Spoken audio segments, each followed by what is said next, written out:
નવસારીના પૂર્વ પટ્ટી વિસ્તારમાં આવેલા નાગધરા ગામે એક યુવાન પર દીપડાએ હુમલો કર્યો છે। લીલીના ખેતરમાં ફૂલ તોડી રહેલા સુશીલ નામના યુવાન પર દીપડાએ અચાનક હુમલો કર્યો હતો। ઘટના સમયે ખેતરમાં દીપડો અને દીપડી બંને ફરી રહ્યા હતા, ત્યારે હુમલામાં યુવાનના હાથ, છાતી, મોઢા અને માથાના ભાગે ગંભીર ઇજાઓ થઈ હતી। તો યુવાનની બૂમો સાંભળીને દીપડો ત્યાંથી ભાગી ગયો હતો, જે બાદ ઇજાગ્રસ્ત યુવાનને તાત્કાલિક સારવાર માટે ખાનગી હોસ્પિટલમાં ખસેડવામાં આવ્યો છે। તો વન વિભાગના જણાવ્યા અનુસાર ખેડૂતો જ્યારે નીચે વળીને કામ કરે છે ત્યારે દીપડો તેમને શિકાર સમજી બેસે છે। નાના બાળકો, શ્વાન, ડુક્કર, મરઘા કે ખેતરમાં કામ કરતા ખેડૂતો આ બધા દીપડા માટે સરળ શિકાર બની જાય છે। વન વિભાગે ખેડૂતોની સમયાંતરે ઊભા થઈને કામ કરવાની સલાહ આપી છે।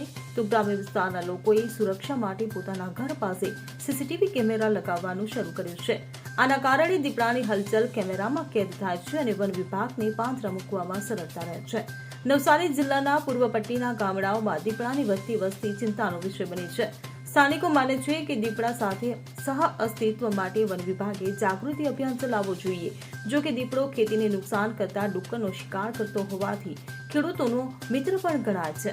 Bureau report CN24 news. હવે જુઓ દેશ દુનિયાની તમામ ખબરો તમારી આંગળીના ટેરવે। ઉઠાવો મોબાઈલ અને Google Play Store પરથી ડાઉનલોડ કરો અમારી CN24 ન્યૂઝ મોબાઈલ એપ।